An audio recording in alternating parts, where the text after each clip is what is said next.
Hola a todos, vamos a continuar con el tema que dejamos la clase pasada, así que esto es ecuaciones de conservación, parte 2.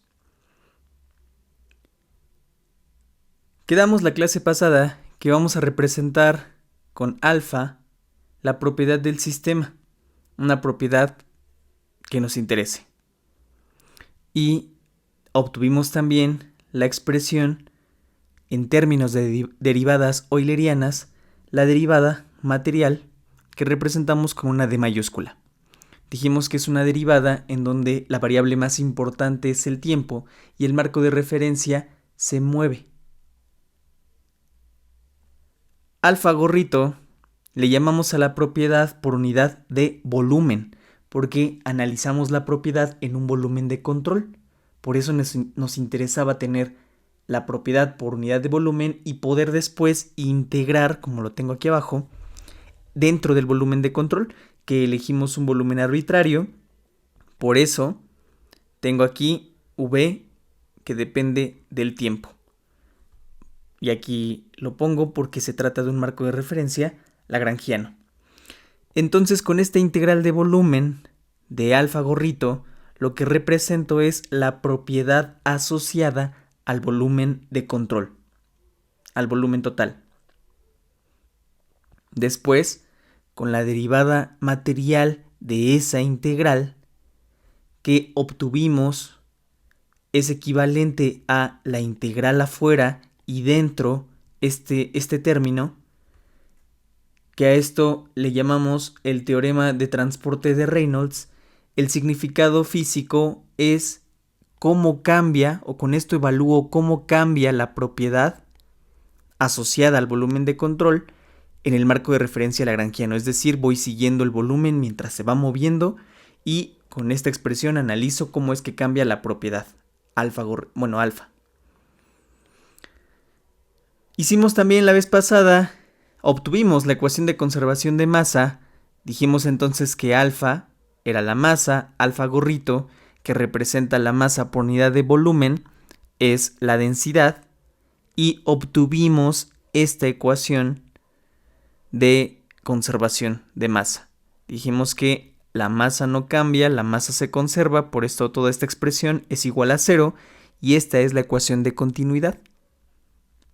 Si el sistema es incompresible, es decir, el volumen no cambia, por tanto la densidad no cambia en el tiempo, entonces obtenemos esta expresión. La divergencia de B es igual a 0. Aquí me faltó una rayita, porque es un vector. Sin rayita es volumen, con rayita es velocidad. Listo. Bueno, esto fue lo que obtuvimos la clase pasada. El día de hoy vamos a obtener la ecuación de conservación de momentum. Recuerden que al ser una materia optativa, tenemos alumnos de quinto hasta último semestre, así que vamos a concentrarnos en estos ejercicios que quiero que resolvamos después en momentum, que es una materia que todos ya llevaron.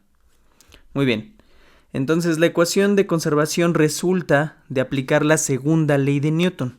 Recuerden, la segunda ley de Newton me dice que el cambio en el momentum es igual a la resultante de todas las fuerzas que actúan sobre el sistema. Aquí está expreso. La suma de todas las fuerzas equivalen a un cambio en el momentum. Momentum, el producto de la masa por la velocidad, el vector velocidad. Aquí lo único que estoy expresando es que voy a hacer un cambio en la notación, bueno, en la forma en que está expresada la ecuación. Voy a poner primero la derivada, el cambio del momentum, y del lado derecho voy a poner la suma de las fuerzas. Pero es la misma ecuación, segunda ley de Newton. Voy a hacer entonces que alfa sea el producto de la masa por la velocidad, el vector velocidad, y esto es el momentum o cantidad de movimiento. Como me interesa hacer algo similar a lo que hicimos la clase pasada, necesito alfa gorrito, el momentum por unidad de volumen. Y lo expreso de esta manera. La densidad por el vector velocidad.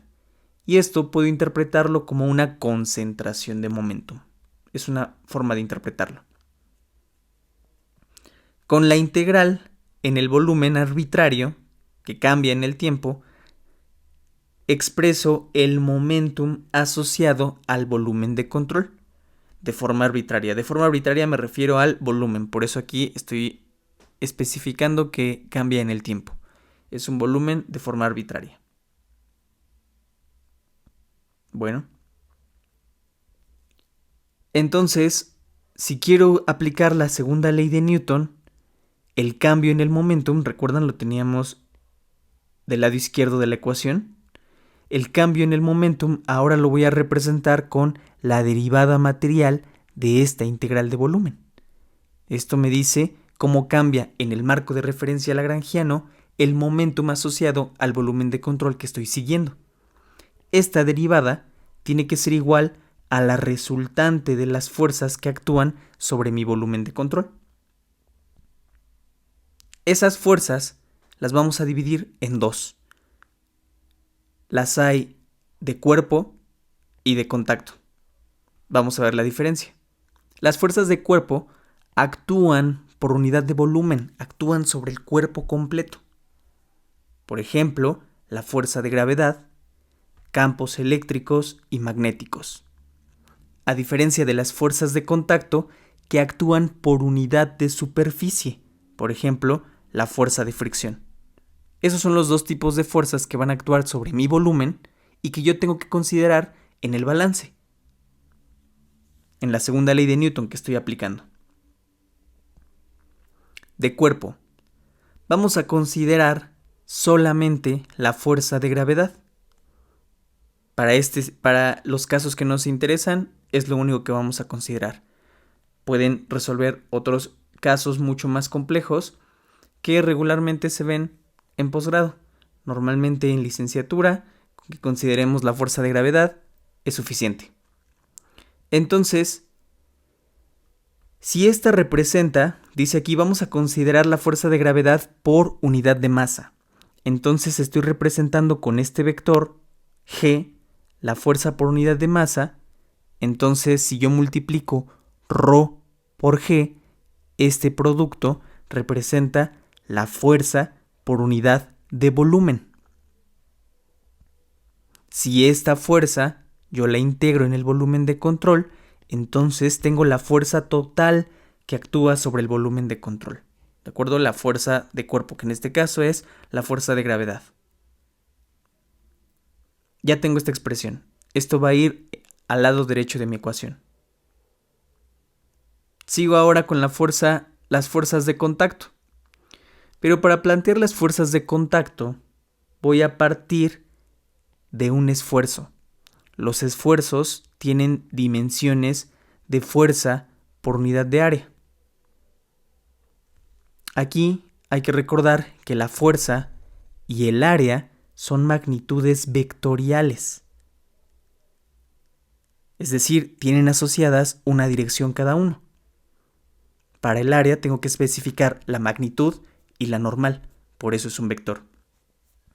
Entonces, si dijimos al principio que el esfuerzo es fuerza por unidad de área, entonces el esfuerzo tiene asociadas dos direcciones, la dirección asociada a la fuerza y la dirección asociada al área. Esto significa que el esfuerzo es un tensor de segundo orden. Un tensor de segundo orden, una entidad, para definirlo de manera muy básica, una entidad con dos direcciones asociadas. Los tensores tienen expresiones matriciales. Al ser un tensor de segundo orden, tengo una expresión en una matriz de 3×3. Y fíjense que a cada una de las componentes de este tensor T, que le puse doble barrita abajo, doble barrita indica que es un tensor de segundo orden. Por ejemplo, al vector velocidad le puse solo una barrita abajo, una sola dirección asociada. A este tensor, a T mayúscula, le agrego dos barritas abajo, dos direcciones asociadas. Y las componentes las identifico como TXX, TXY, TXZ, TYX, TYY, TYZ, TZX, TZY, TZZ. Estas combinaciones resultan de las direcciones asociadas, dijimos, una a la fuerza y otra al área. Además, lo puse en coordenadas cartesianas, que yo creo que es más fácil de tratarlo, y al final, cuando obtengamos el resultado completo, simplemente hacemos un cambio de coordenadas cuando lo necesitemos. Por eso decidí hacerlo en coordenadas cartesianas.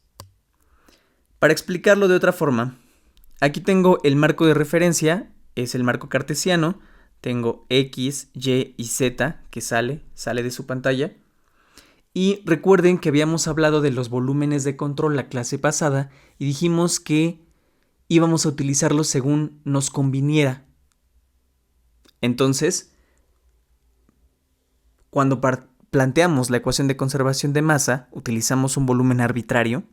En las demostraciones que hicimos, en general utilizamos un volumen de control de forma arbitraria. Pero ahora, para poder entender mejor este concepto de los esfuerzos, me conviene pensar en el volumen de control como este cubito.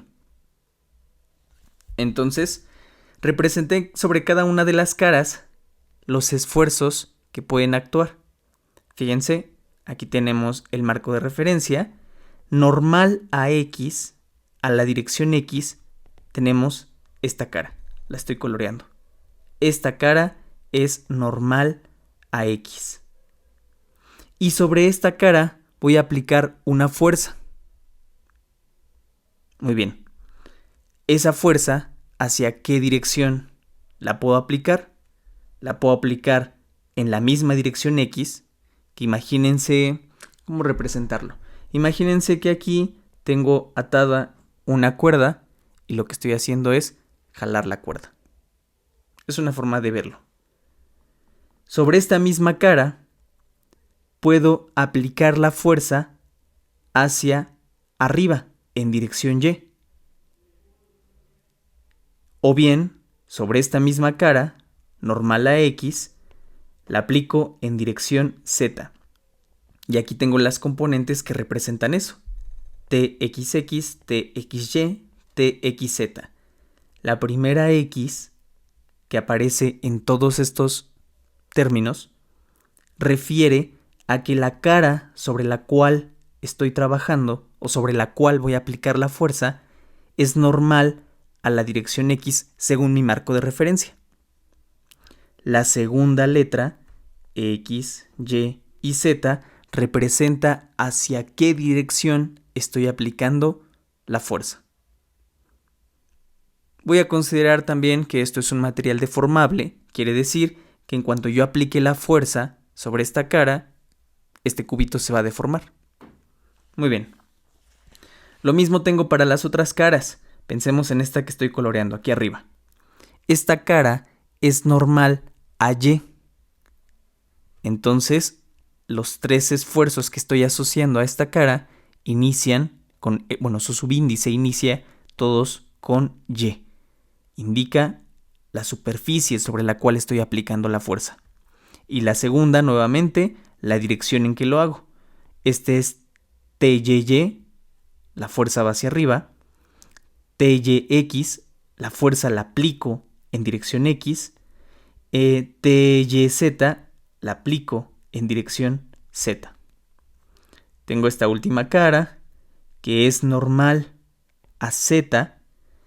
Por eso todos los términos inician con el subíndice Z y después jalo, es decir, más bien aplico la fuerza hacia arriba, TZY, en dirección X hacia la derecha, TZX, y saliendo de su pantalla, TZZ.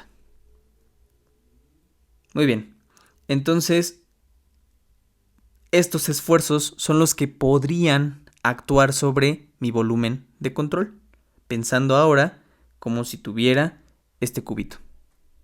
Dijimos que íbamos a utilizar los volúmenes según conviniera.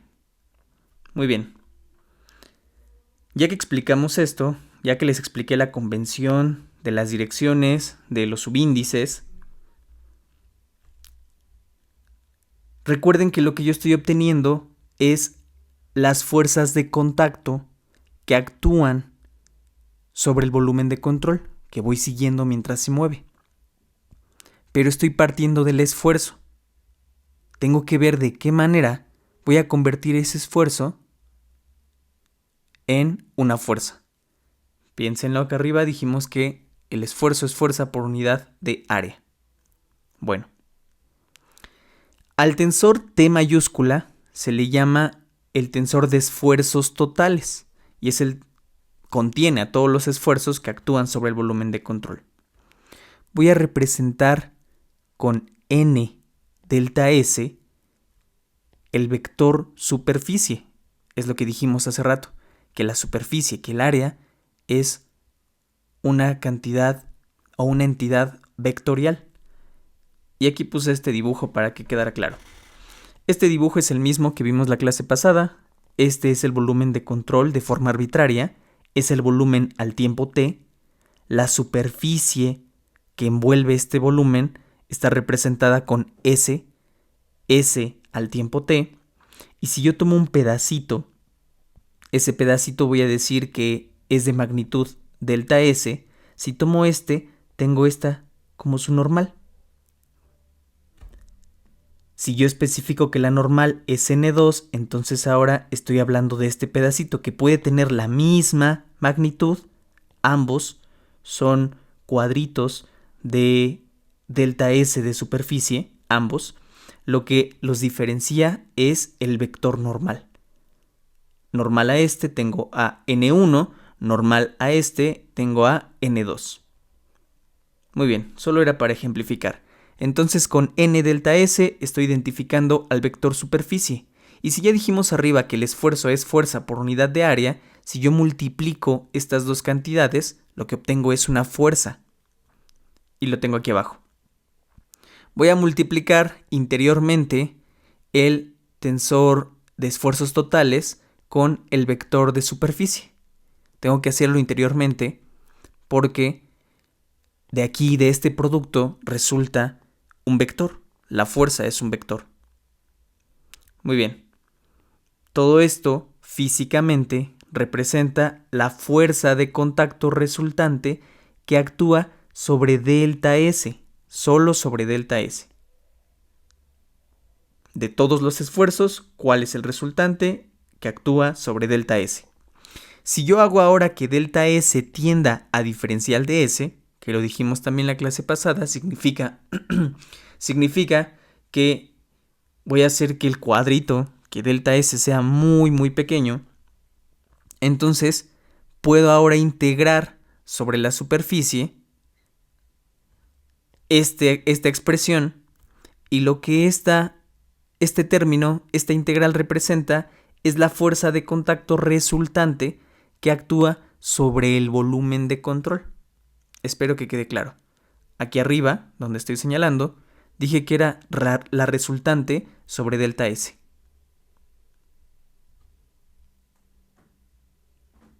Recuerden que este producto me da una proyección, entonces es la proyección de los esfuerzos sobre ese pedacito de superficie. Pero si yo hice ahora que la superficie sea muy pequeña y estoy integrando toda la superficie completa, entonces es la fuerza resultante, pero que actúa sobre el volumen de control completo. Muy bien. Con esto ya tengo las dos expresiones que necesitaba para poder plantear la segunda ley de Newton. Ya tengo las fuerzas de contacto resultantes, y son estas que acabo de obtener, y antes ya habíamos obtenido la fuerza de cuerpo resultante. Tengo que sustituir. Por tanto, la ecuación de conservación resulta en esta expresión que tengo aquí. Tengo la derivada material de esta integral, que dijimos que es el momentum asociado al volumen de control. El cambio en el momentum es igual a la suma de las fuerzas que actúan sobre el volumen.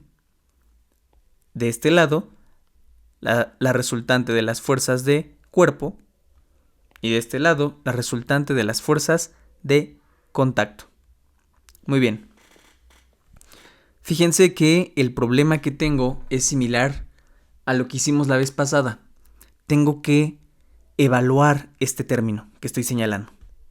El asunto es que no solo la propiedad, el argumento de la integral cambia en el tiempo, también cambian los límites. Dijimos que por eso esta expresión es difícil de evaluar. Muy bien, del lado derecho tengo una integral de volumen y una integral de superficie. A mí me gustaría que todas fueran integrales de volumen. Así que vamos a aplicar el teorema de Gauss o de la divergencia, que también ocupamos la clase pasada, en donde puedo intercambiar esta integral de superficie por una integral de volumen. Y aquí señalé con azul para que puedan ver la similitud con la expresión que yo tengo justo en las fuerzas de contacto. Tengo la integral de superficie del vector A multiplicado interiormente por un vector normal diferencial de superficie, normal a la superficie. Y esto es igual a la integral de volumen de la divergencia del vector A. Entonces, A es equivalente a mi tensor de esfuerzos. Yo puedo cambiar esta integral por la integral de volumen, ¿de quién? De la divergencia del tensor de esfuerzos. Y ahora del lado derecho, las dos fuerzas ya están representadas en integrales de volumen. Hecho esto, el problema sigue estando en el término del lado izquierdo. ¿De qué manera puedo evaluarlo? Muy bien, pues con el teorema de transporte de Reynolds. Tengo la derivada material de una integral de volumen, de un volumen arbitrario que va cambiando en el tiempo. Entonces puedo cambiarlo, lo demostramos la clase pasada, por la integral de volumen de la parcial respecto al tiempo de la propiedad más la divergencia de la propiedad multiplicada por el vector velocidad. Dijimos que lo que esto hacía era que la integral quedara fuera, adentro las derivadas, y además me quedan derivadas eulerianas. Muy bien, aplico el teorema y entonces del lado izquierdo de la ecuación obtengo la integral de volumen de la parcial respecto a t del momentum más la divergencia de el momentum por la velocidad. Y del lado derecho tengo las dos integrales de volumen. ¿Qué voy a hacer ahora? Voy a juntar todo en una sola integral. Estos términos los voy a pasar del lado izquierdo. Me va a quedar la integral de volumen de, aquí tengo el término que de por sí estaba al lado izquierdo, y estos términos del lado derecho pasan restando. Y esta integral está igualada a 0. Me convenía hacer esto. ¿Recuerdan por qué? Fue algo similar para cuando obtuvimos la ecuación de continuidad. Yo quiero que esto se cumpla siempre. Y para que eso suceda, todo el argumento, lo que está entre corchetes, debe hacerse 0. Con esto, yo puedo acomodar la expresión. Elimino la integral, me quedo únicamente con lo que está entre corchetes igualado a 0. Estos términos que están restando los vuelvo a pasar al lado derecho y me queda esta expresión. La parcial respecto al tiempo de ρb más la divergencia de ρb igual a ρg más la divergencia del tensor de esfuerzos. ¿Qué voy a hacer ahora? Trabajar con esta expresión. En estos términos en donde aparece el paréntesis, tengo productos. La densidad por la velocidad, el momentum, lo puedo considerar todo completo, el momentum por el vector velocidad, y entonces voy a desarrollar los productos. Aquí es el primero por la derivada del segundo, ρ por la derivada del vector velocidad respecto al tiempo, más el segundo, el vector velocidad, por la derivada del primero, la parcial de ρ respecto a t. Ya derivé este primer término, voy con el segundo. Sería ahora el vector velocidad, que sería el segundo término en el producto, así puedo verlo, por la divergencia de ρb más ρb multiplicado interiormente por el gradiente de b, del vector velocidad. Del lado derecho no pasa nada, tengo la divergencia, bueno, escribí ahora primero la divergencia del tensor de esfuerzos y dejé al final ρg. Señalé aquí que en el término naranja puedo factorizar la densidad y en el término en morado puedo factorizar la velocidad. Factorizo la velocidad, me queda la parcial de ρ respecto a t más la divergencia de ρb más ρ multiplicado por la parcial de b respecto a t más b punto gradiente de b. Señalé aquí también que justo esto que quedó aquí, entre corchetes en morado, es la ecuación de continuidad. Recuerden que la ecuación de continuidad me dice que la masa se conserva, que no hay cambios en la masa del sistema, por tanto, esta expresión es igual a 0. Elimino todo este término y la ecuación de movimiento resulta en este término, ρ, la parcial de b respecto a t, más b punto gradiente de b, igual a la divergencia del tensor de esfuerzos, más ρg. Es la ecuación de movimiento y es una ecuación vectorial. Es decir, que esta podemos escribirla para cada uno de los componentes del vector y entonces aquí están contenidas 3 ecuaciones escalares. Muy bien. Todavía no terminamos.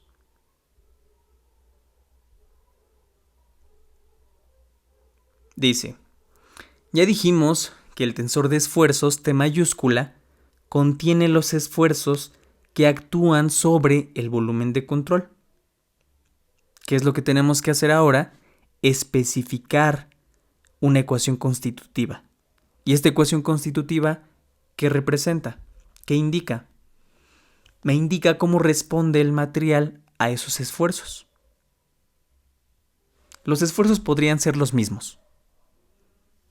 Recuerden, esfuerzos, la fuerza que yo aplico sobre una superficie. No es lo mismo aplicar un esfuerzo sobre agua que hacerlo sobre miel, que hacerlo sobre pintura. Entonces la ecuación constitutiva especifica la forma en que el material responde a la aplicación de esos esfuerzos. De forma general, las ecuaciones constitutivas tienen esta forma. O bueno,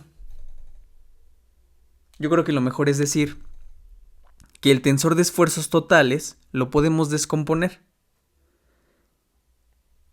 en menos P por el tensor identidad más el tensor sigma.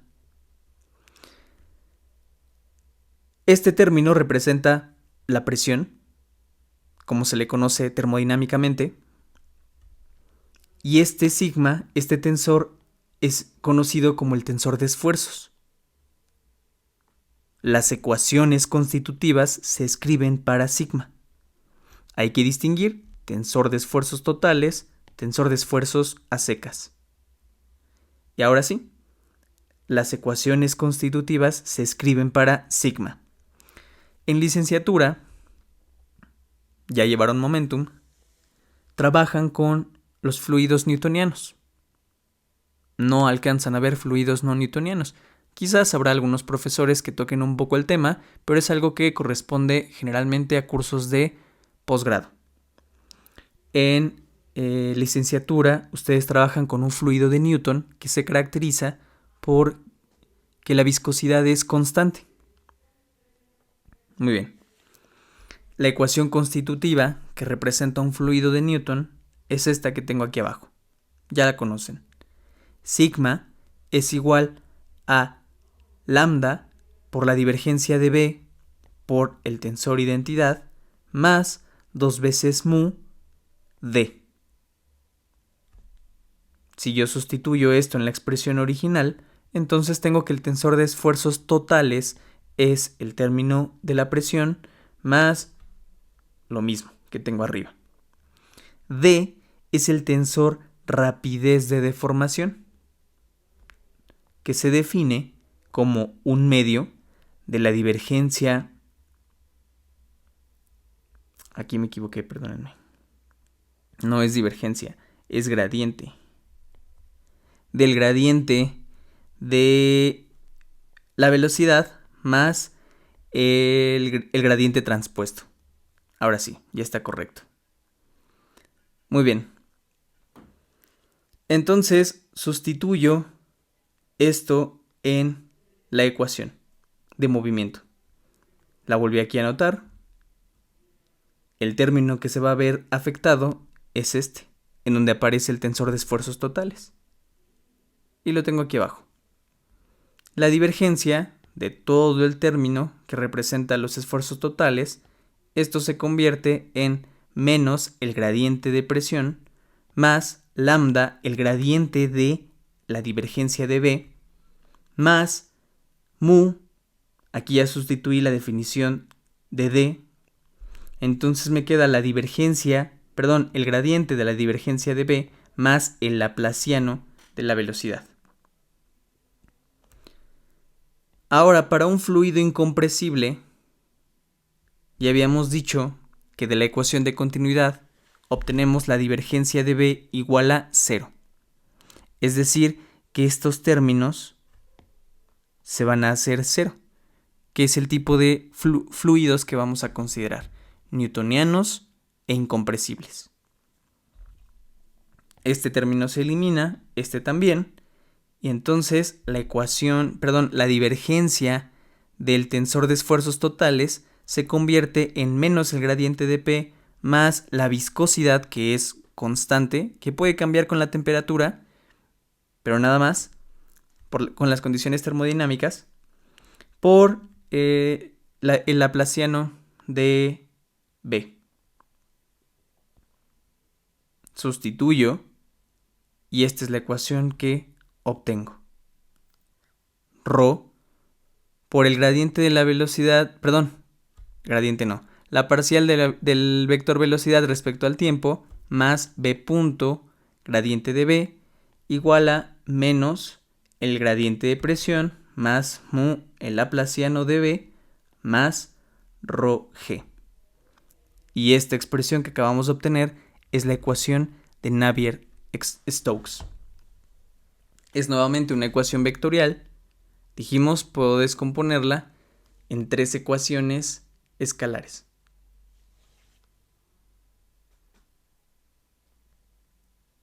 Muy bien, ya obtuvimos la ecuación de continuidad del balance de masa, ya aplicamos la segunda ley de Newton, entonces tenemos la ecuación de conservación de momentum o las ecuaciones de movimiento y voy a utilizarlas para hacer análisis de sistemas físicos.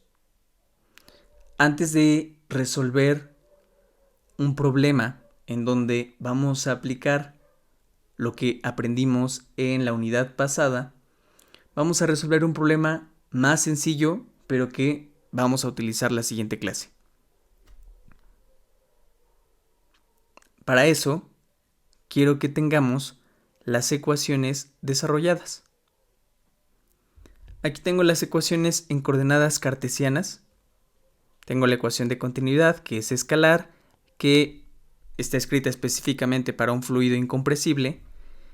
Y esta divergencia de B es la parcial de la velocidad en dirección X respecto a X, más la parcial de la velocidad en dirección Y respecto a Y, más la parcial de la velocidad en dirección Z respecto a Z, y esto es igual a 0 por continuidad. Y en las ecuaciones de movimiento las separé ya en las 3 direcciones principales. Aquí abajo me faltó Z. Muy bien. Tengo rho multiplicado por la parcial de la velocidad respecto al tiempo más Bx, en todas aparece Bx multiplicado por la parcial respecto a x. Lo que cambia es la velocidad en dirección x, la velocidad en dirección y, la velocidad en dirección z. Más tengo By y una derivada respecto a y. Y derivo la velocidad en dirección x en y en z.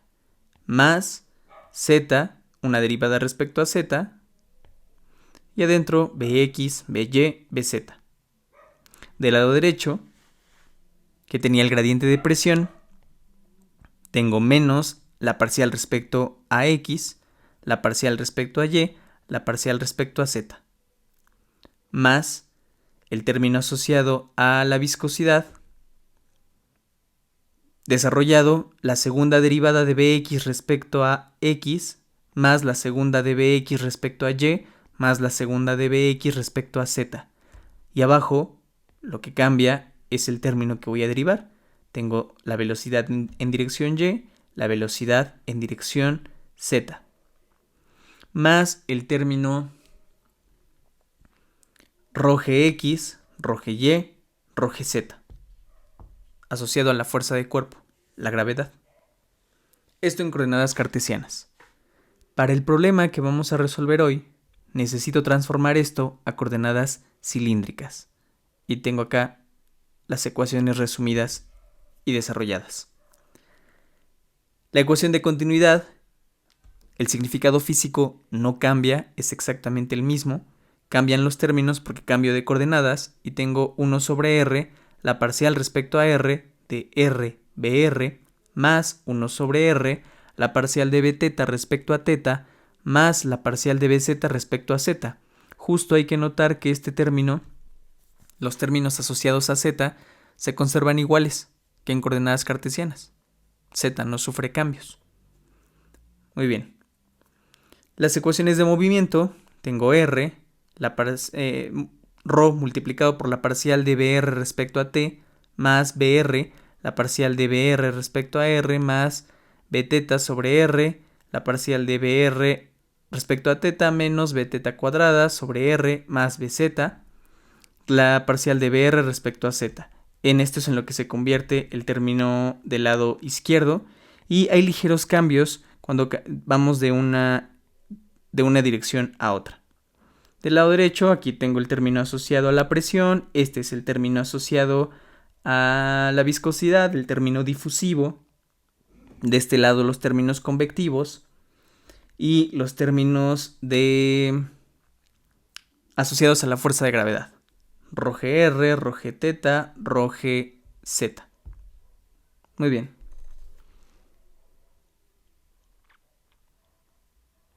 Estas hay que tenerlas a la mano.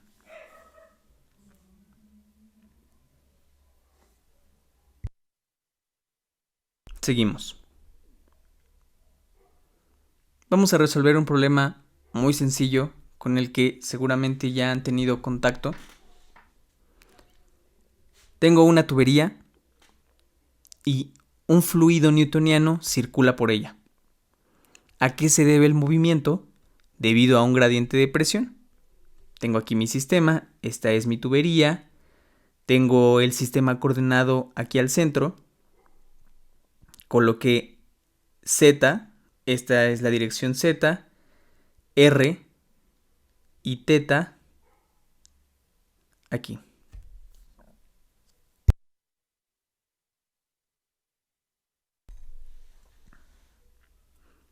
Puse también que la longitud de la tubería es L, que al inicio, cuando entra a este pedazo en donde estoy haciendo el análisis, la presión es P1, cuando sale el fluido de esta sección, la presión es P2. El fluido, lo indico aquí con amarillo, se mueve en dirección positiva de Z. Y entonces, como dijimos que el movimiento se debe al gradiente de presión, la presión 1 tiene que ser mayor que la presión 2, es decir, estamos empujando al fluido. en esta dirección. Si P2 fuera mayor que P1, entonces el fluido se movería en dirección negativa de Z. Parto planteando que el vector velocidad, como estoy trabajando en coordenadas cilíndricas, las componentes son BR, Bθ, Bz, y que la única componente que sobrevive es Bz. No hay BR, no hay Bθ. La velocidad en dirección R se vería si el fluido se moviera del centro hacia la pared de la tubería o viceversa de la pared de la tubería hacia el centro, lo que no sucede. Bθ también estoy haciendo la cero porque esto indicaría que el fluido se mueve dando círculos. No sucede, la única componente que sobrevive es Bz. Muy bien. Planteo la ecuación de continuidad. Siempre es lo primero que tengo que plantear, que se satisfaga el balance de masa. Esta ecuación que tengo aquí es la misma que teníamos arriba.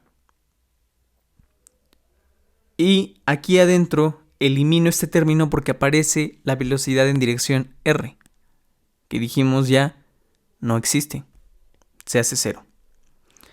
Aparece la velocidad en dirección θ, no existe, no hay movimiento circular, lo elimino, no hay movimiento angular. Tengo velocidad en dirección z, sí, voy a dejar que este término sobreviva, y entonces la ecuación de continuidad se convierte en esto. La parcial de Bz respecto a z es igual a 0.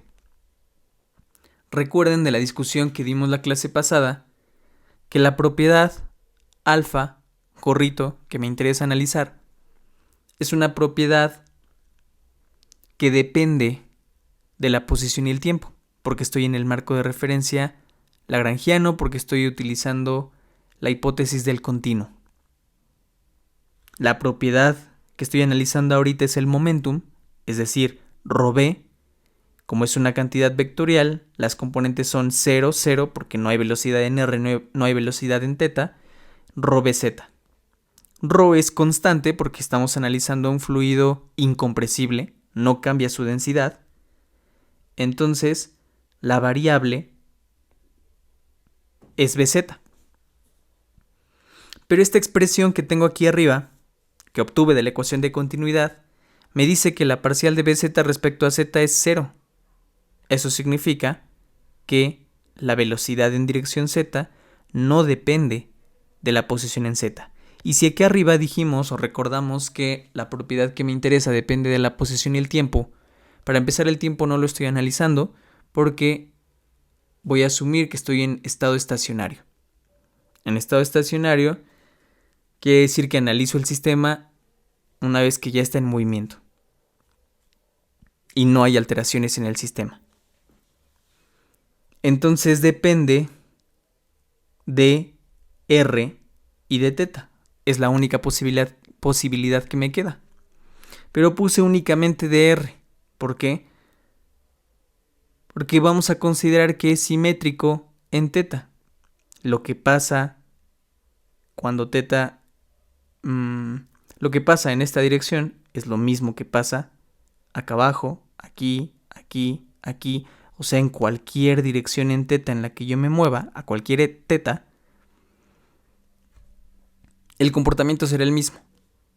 Entonces, la conclusión que yo obtengo de la ecuación de continuidad es que la velocidad en dirección z depende de r. Una conclusión matemática que me va a permitir simplificar las ecuaciones de movimiento.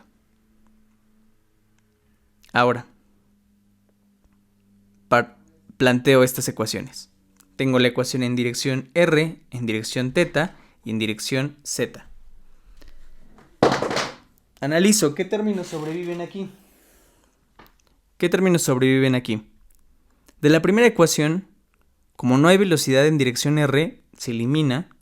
Aquí también, también, también, también. No sobrevive nada del lado izquierdo. Del lado derecho, Voy a dejar el gradiente de presión.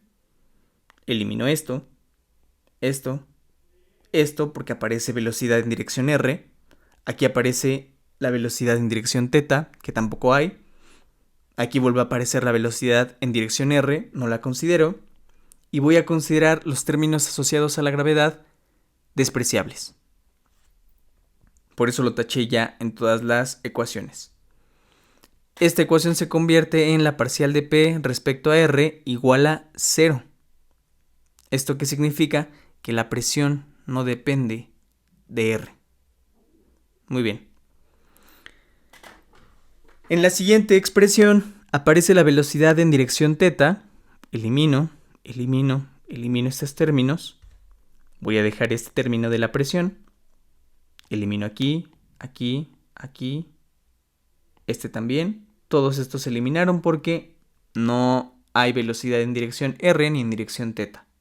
Considero despreciables todos los términos asociados a la gravedad.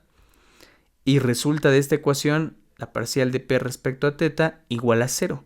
La presión no depende de θ. Si la presión no depende de θ y no depende de R, entonces la presión es función de Z. Es algo que ya podíamos intuir desde el principio porque dijimos en esta posición, a la entrada de esta sección que estoy analizando, la presión es P1, a la salida es P2, claramente la presión tiene que cambiar en dirección Z. Ya tengo esta conclusión. Ahora analizo la ecuación en dirección Z, que es la dirección en donde el movimiento se está llevando a cabo. Tengo la velocidad en dirección Z respecto al tiempo. Esta primera derivada se elimina porque, recuerden, estamos analizando en estado estacionario. Elimino. Este término podría sobrevivir, pero está multiplicado por BR. No hay BR, se elimina. Lo mismo aquí. Aquí también. Este término de presión lo tengo que dejar porque además ya sé que la presión depende de Z. Y de la siguiente, el término asociado a la viscosidad, elimino este término porque BZ no depende de θ. Lo dijimos al principio. BZ no depende de Z. Se elimina este término y únicamente sobrevive el gradiente de presión, que ahora es una derivada ordinaria, porque ya dijimos solamente depende de Z, y este término asociado a la viscosidad, 1 sobre R, la derivada respecto a R de R por la derivada de BZ respecto a R. Esta ecuación es la que voy a resolver ahora. La anoté aquí, es la misma, igualada a 0.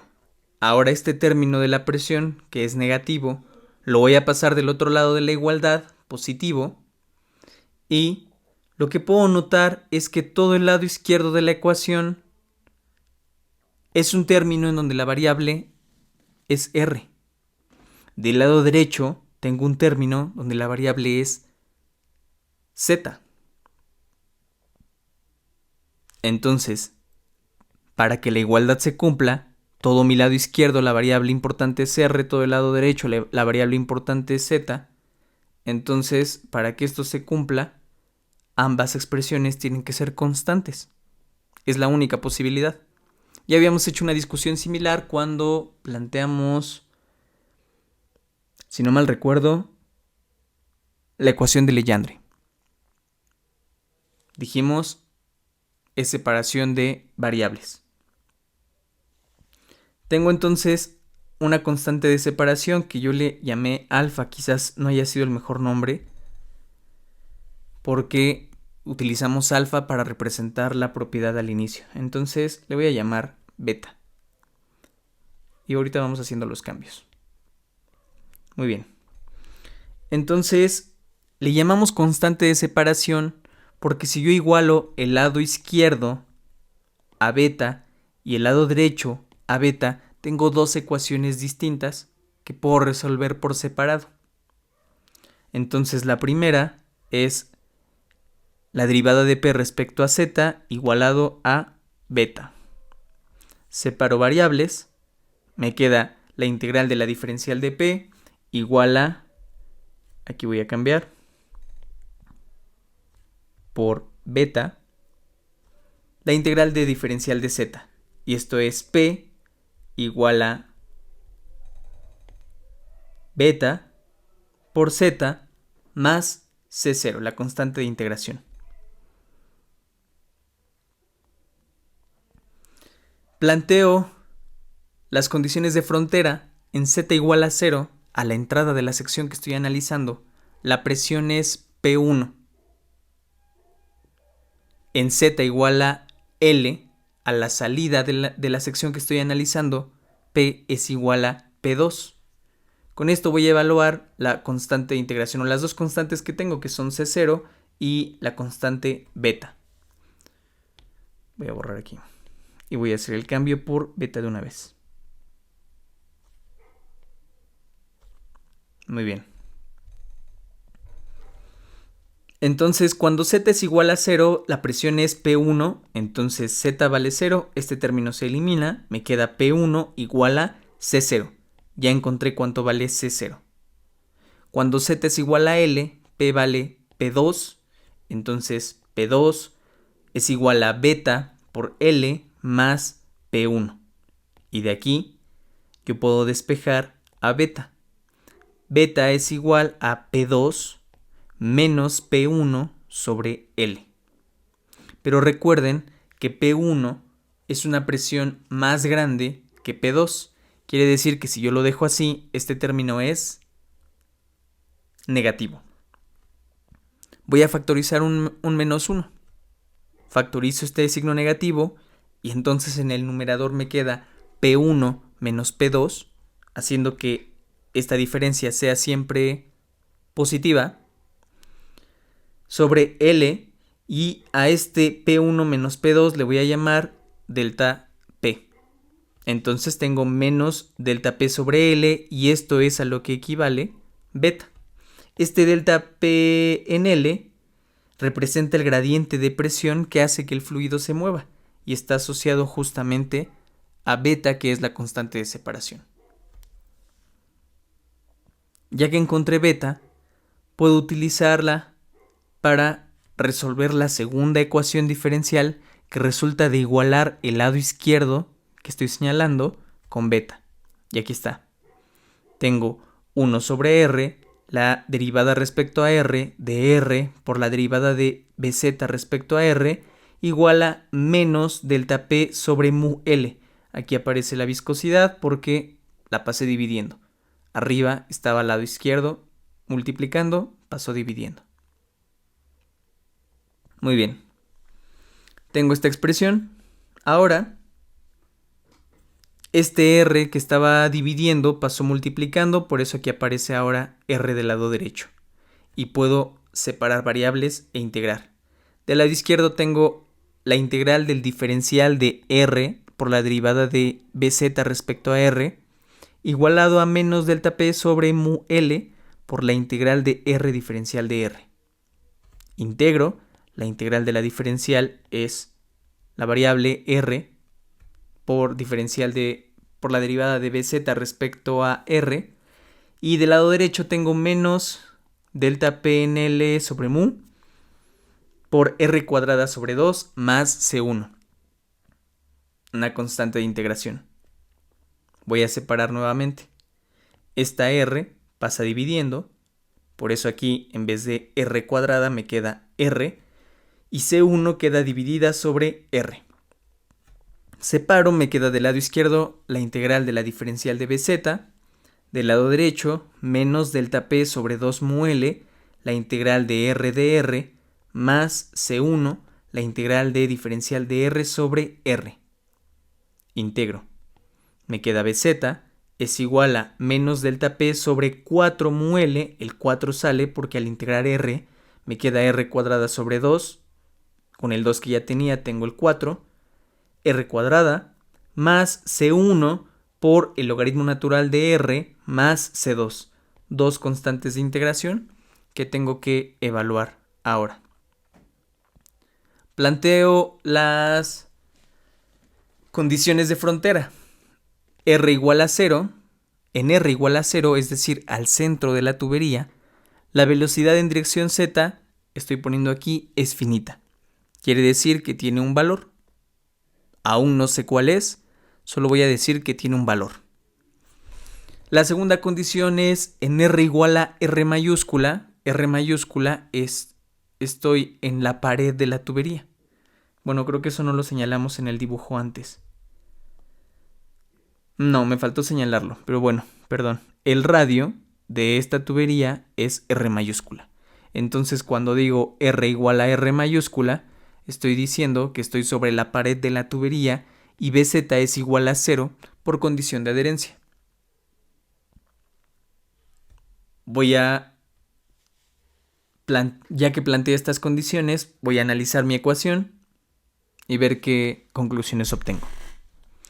De la primera, yo sé que la velocidad en dirección z es finita y esto es igual, si r vale 0, entonces este término que estaba multiplicado por el gradiente de presión, lo elimino, me queda C1 multiplicado por el logaritmo natural de 0 más C2. Pero el logaritmo natural de 0 tiende a menos infinito. Y eso contrasta con lo que estoy poniendo aquí, que la velocidad tiene que ser finita. Eso significa que C1 tiene que valer 0. Ya encontré la primera constante. Si yo quiero que sea finita mi velocidad, C1 debe valer 0. La segunda expresión me dice que en R igual a R mayúscula, BZ vale 0. Tengo 0 es igual a menos delta P sobre 4 mu L por R mayúscula cuadrada más C2. De aquí yo despejo C2 y C2 es delta P sobre 4 mu L R cuadrada. Pero aquí arriba habíamos dicho que por la primera condición C2 es igual a la velocidad finita que estaba en el centro de la tubería. Es decir, que yo puedo saber rápidamente que este término representa la velocidad en el centro de la tubería. Es decir, que si yo tuviera datos específicos, podría hacer el cálculo. Si yo supiera cuál es el gradiente de presión, la viscosidad y el radio de la tubería, yo puedo saber cuál es la velocidad que alcanza en el centro. Muy bien. Voy a sustituir ya todo lo que encontré. BZ, que es función de R, es igual a menos delta P sobre 4 mu L por R cuadrada, más delta P sobre 4 mu L por R mayúscula cuadrada. Ahora voy a factorizar. Factorizo delta P sobre 4 mu L y me queda R cuadrada menos R minúscula cuadrada. Voy a factorizar la R cuadrada mayúscula y entonces me queda este término aquí afuera, que este término es el mismo que ya tenía aquí, que ya habíamos dicho que representa la velocidad al centro, y dentro de los corchetes 1 menos R sobre R mayúscula, todo elevado al cuadrado. Con esto obtuve dentro de mi expresión el término R minúscula sobre R mayúscula. Este término es adimensional. Le voy a llamar R minúscula asterisco. Y este R minúscula asterisco va a tomar valores de 0 a 1. Es decir, que lo que tengo entre corchetes yo puedo escribirlo como 1 menos R asterisco cuadrada, que sigue siendo una expresión adimensional. Entonces, si lo que está entre corchetes es adimensional, pero en mi expresión todo esto está igualado a una velocidad en dirección z, quiere decir que este término que estoy señalando, tiene dimensiones de velocidad, que ya lo sabíamos también aquí arriba. Muy bien, es una velocidad. El término 1 menos R asterisco cuadrado es adimensional y de igual forma toma valores de 0 a 1. Cuando se hace 1, tengo el valor máximo. ¿En dónde se hace 1? Cuando R asterisco vale 0. Quiere decir que el valor más grande de mi velocidad se encuentra al centro. Por eso lo puse aquí. Delta PR cuadrada sobre 4 mu L, que es la velocidad que yo tenía en el centro de la tubería, es ahora una velocidad máxima. Puedo escribir que BZ es igual a velocidad máxima por 1 menos R asterisco cuadrado.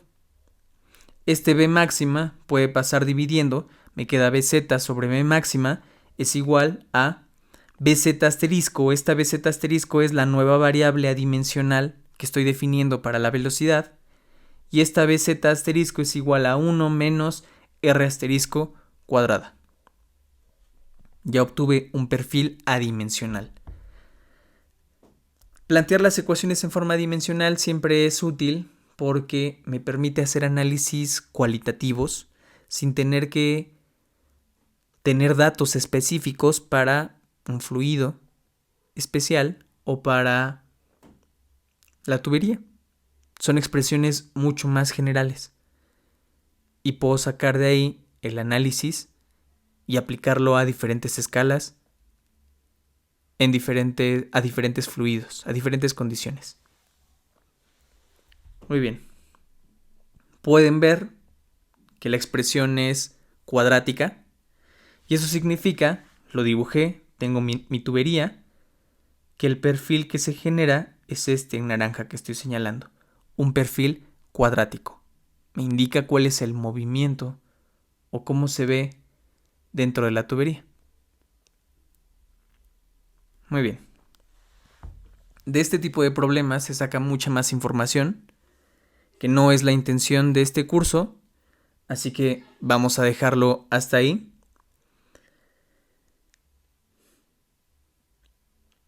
Pero les dije que me interesaba hacerlo porque vamos a utilizar este resultado la siguiente clase. ¿De acuerdo? No hay que olvidarlo. Entonces, a modo de resumen, en esta clase planteamos la ecuación de movimiento que dijimos resulta de la aplicación de la segunda ley de Newton. Hicimos el balance de momentum. Planteamos la ecuación de Navier-Stokes o las ecuaciones de Navier-Stokes que son específicas para un fluido newtoniano incompresible. Y trabajamos con las ecuaciones de continuidad y las de Navier-Stokes en coordenadas cilíndricas para analizar este sistema. Este perfil que obtuvimos es el perfil de Hagen-Poiseuille, que conocen y trabajan mucho. Muy bien. Vamos a dejarlo aquí. Nos vemos la siguiente clase. Bye.